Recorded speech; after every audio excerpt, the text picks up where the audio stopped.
Entonces, para dar continuidad a los seminarios, vamos a hablar el día de hoy de aspectos neurológicos y psiquiátricos del envejecimiento. Entonces, para dar una breve introducción, tenemos que la senectud influye en la presentación clínica y en el tratamiento de enfermedades psiquiátricas, así como de enfermedades neurológicas. Así se puede encontrar en el anciano depresión, que frecuentemente se acompaña por trastornos cognitivos, y la esquizofrenia de síndromes persecutorios. Asimismo, los cuadros clínicos tales como la parafrenia, el síndrome de Cotard, la llamada parasitosis delirante y el síndrome de Charles-Bonnet son más comunes en la tercera edad. La aparición de tales cuadros pareciera estar relacionada con el envejecimiento cerebral y el aumento consiguiente de la patología cerebral de todo tipo. Adicionalmente, el metabolismo identificado del anciano también causa dificultades terapéuticas. Por ejemplo, los neurolépticos son más frecuentes de producir en este tipo de pacientes. Discinesias tardías, los benzodiazepínicos déficit cognitivo, los antidepresivos disturbios del ritmo cardíaco y estados confusionales agudos. En países con alto nivel económico, la expectativa de vida ha aumentado más de 75 años y el consecuente aumento de sujetos de la tercera edad ha incrementado también la incidencia de enfermedades propias de la vejez. En algunos países se habla de una epidemia de demencia. El ser humano envejece debido tanto a la desorganización celular de origen genético cuanto a la acción de las noxas físicas y psicológicas. En cuanto a los síndromes orgánicos, que esta vendría siendo las causas neurológicas que pudiésemos ver, por ejemplo, en un estudio de tomografía y pudiésemos identificar, tenemos principalmente el delirium, que es el síndrome orgánico más común en el anciano. Puede pasar inadvertido debido a su corta duración, a su carácter fluctuante o porque con frecuencia se combina con demencia. En el cuadro completo de delirium, el enfermo muestra disturbios de la conciencia, desorientación en el tiempo y el espacio, alucinaciones e ilusiones, delirios paranoides y ansiedad que a veces pueden estar asociados a sentimientos de terror, estados depresivos o de euforia, y cambios en el comportamiento motor que van desde la quietud a la hiperactividad y agresión, y esfuerzos por escapar de los enemigos imaginarios. Los cuadros parciales son más comunes. El delirio suele ser fluctuante, mejora en la mañana y empeora en la noche, y es acentuado por estados de privación del sueño y de una reducción marcada de la estimulación sensorial. En el anciano, el delirium también puede resultar de infecciones interrecurrentes, el uso de drogas y el abuso de estas medicaciones y cambios del ambiente, por ejemplo, el hecho de una mudanza. No parece haber una asociación clara entre la personalidad y la severidad de la enfermedad y el delirium. El enfermo se debe cuidar en una pieza separada, con luz, ventilación y estímulos ambientales adecuados, por ejemplo, fotos de parientes, televisión, radio, y durante los momentos lúcidos se le debe asegurar que no se está volviendo loco. Se debe procurar que duerma bien en las noches y que esté despierto durante el día. Cuando el enfermo se pone agresivo, amenaza con quitarse la vida o interfiere con el tratamiento médico, es imperativo tranquilizarlo.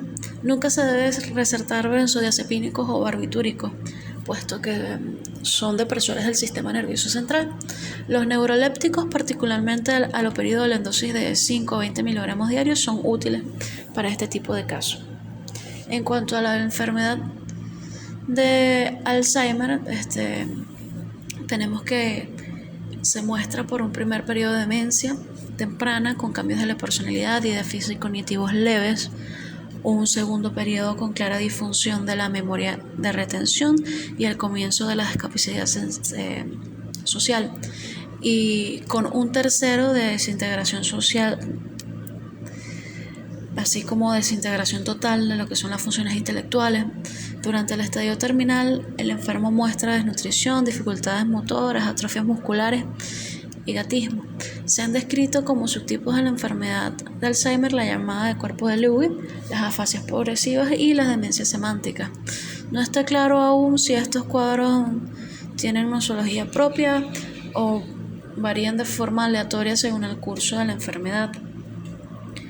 Tenemos también la enfermedad de Pick, que consiste en atrofias localizadas, ya sea del lóbulo frontal o temporal, que llevan a cambios tempranos en la personalidad y más tarde problemas cognitivo. Es un cuadro raro y en el momento no tiene tratamiento conocido. Y en cuanto a la demencia multiinfarto, es una complicación de la enfermedad cerebrovascular escalonada.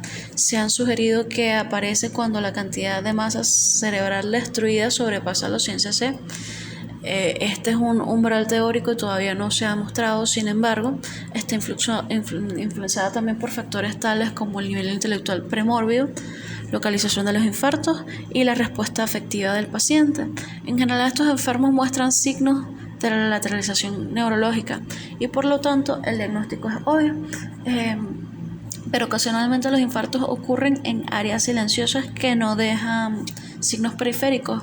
La demencia vascular tiende a estar acompañada de la conciencia de la enfermedad. Se complica frecuentemente con síntomas de depresión y responde a la nortriptilina. En un buen número de los casos hay enfermos con antecedentes de hipertensión arterial sistémica. Los llamados dilatadores vasculares son inútiles en el tratamiento de estas formas de demencia porque no hay evidencia de que mejoren el consumo neuronal de oxígeno. A veces los vasos comprometidos no son las grandes arterias de la corteza, sino que son las arteriolas perforantes a la base del cerebro, y como resultado el enfermo muestra una destrucción lacunar y reblandecimiento de las áreas de la sustancia blanca. Las características clínicas de este cuadro son típicas en lo que se ha llamado demencia subcortical e incluyen retardo psicomotor, apatía, falta de iniciativa, dificultades en la organización cronológica de la memoria, incapacidad de planear rutinas psicomotoras y ausencia de afasia, aprasia y anoxia. En cuanto a los aspectos psiquiátricos, tenemos principalmente los trastornos de ansiedad generalizada, fobia y ataques de pánico. Es extremadamente raro que aparezcan por primera vez en la vejez. Usualmente el paciente ya tiene un antecedente de estos casos. Como en el caso de los trastornos de personalidad, la causa más frecuente son la depresión y la demencia temprana. Por lo tanto, es mala práctica clínica recetar benzodiazepinas o betabloqueadoras. Incluso si no se encuentran síntomas depresivos, es sensato pensar que el paciente anciano puede incurrir en estados de ansiedad o fóbico. En estos casos, lo que se sugiere es administrar primero drogas antidepresivas. En cuanto a los cuadros obsesivoides, la enfermedad obsesivo-compulsiva es extremadamente rara en el anciano, más no lo son así los síntomas obsesivoides. Más que exageraciones de los rasgos premórbidos, tales síntomas tienden a reflejar una patología funcional u orgánica. Por ejemplo, las demencias, tumores cerebrales y enfermedades cerebrovasculares liberan conductas anancásticas. Aun cuando estas conductas se pueden interpretar psicodinámicamente, es más probable que resulten de una desinhibición programada cerebrales vestigiales. Si el cuadro de base es depresivo, son de gran utilidad el tratamiento antidepresivo a base de serotoninérgicos, aun cuando ha habido poca investigación fáctica sobre el valor positivo de las terapias psicológicas en los síntomas obsesivoides en la tercera edad. Estas deben usarse en conjunto con la medicación. En cuanto a los cuadros histéricos e hipocondríacos, son casi siempre secundarios a la depresión y a los estados orgánicos. Conductas histriónicas y disociaciones histéricas son aún más comunes en el anciano cuyo funcionamiento intelectual premórbido y educación fueron limitados y son de origen bajo socioeconómicamente. Las quejas hipocondríacas persisten, pueden dominar la depresión de la tercera edad. Más frecuentemente son dolores generalizados, miedo a tener cáncer, caídas, trastorno del sueño y estreñimiento. Una vez más se debe asumir que hay una depresión de fondo y recetar antidepresivos, obviamente con previa valoración de un psiquiatra. En estos casos las drogas más efectivas son los inhibidores de la monoaminoxidasa. Esta sustancia se deben administrar con cuidado debido a que sus interacciones pueden ocurrir con varios alimentos y otras drogas.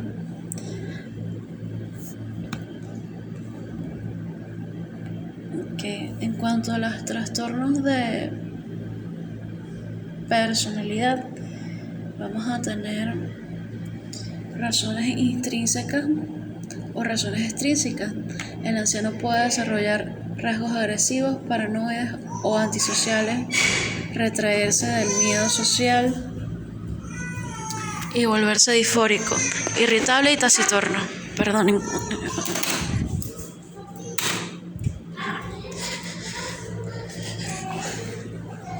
Con frecuencia esto interfiere con su competencia psicosocial y provoca el rechazo familiar y social.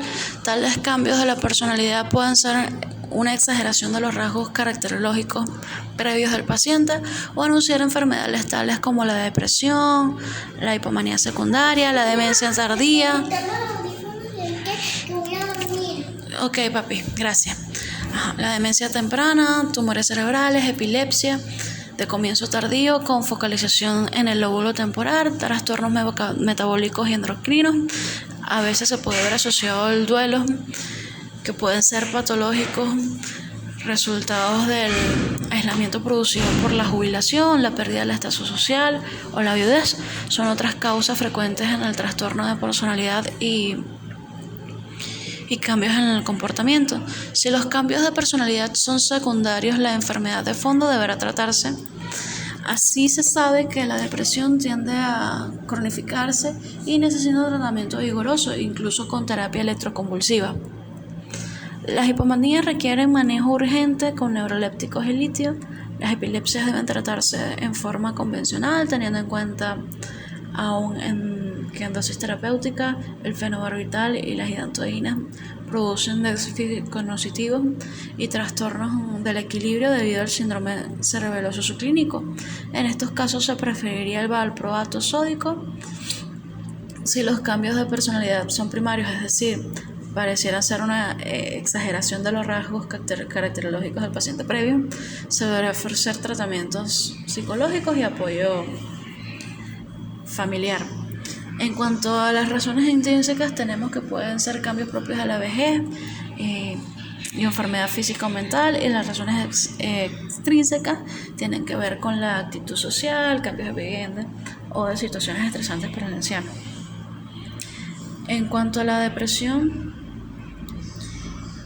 y manía, tenemos que la depresión unipolares y bipolares, manías unipolares y secundarias y síndromes afectivos de origen orgánico son comunes en la tercera edad y todos pueden acompañarse de déficits intelectuales, más o menos transitorios. Asimismo, hay en el anciano una tendencia a las recaídas frecuentes y prolongadas y resistencia al tratamiento. Las depresiones y manías se combinan a veces con infartos cerebrales, demencia temprana, carcinoma de pulmón y de páncreas, trastornos endocrinos y epilepsia de comienzo tardío. Las melancolías involutivas de otrora no son más que depresiones psicóticas refractarias. En algunos casos el retardo psicomotor lleva al estupor depresivo, caracterizado por una inhibición tanto de la conducta espontánea como la recreativa. El anciano estuporoso deja de comer y beber, se deshidrata rápidamente, se vuelve gatoso, tiene una respiración superficial y una ventilación inadecuada y usualmente muere por una neumonía broncoaspirativa. Esta enfermedad es por lo tanto una urgencia psiquiátrica y requiere un ingreso de forma inmediata en un hospital. En cuanto a las manías, son comunes en el anciano, ya sea por una enfermedad bipolar que se agrava con la edad o porque hay un aumento neto en las lesiones cerebrales, particularmente del hemisferio no dominante, que llevan a manías secundarias. En general, las manías tienen una presentación clínica típica en el anciano con irritabilidad, hiperactividad, disforia, confusión y actos tales como ofensas sexuales bizarras y robos obvios. Es frecuente el insomnio, la fatiga y la deshidratación que mida rápidamente el estado neurológico y físico del enfermo y que puede llevar a la muerte. A veces su presentación consiste únicamente en confusión y déficit cognitivos, considerándose erróneamente como una demencia.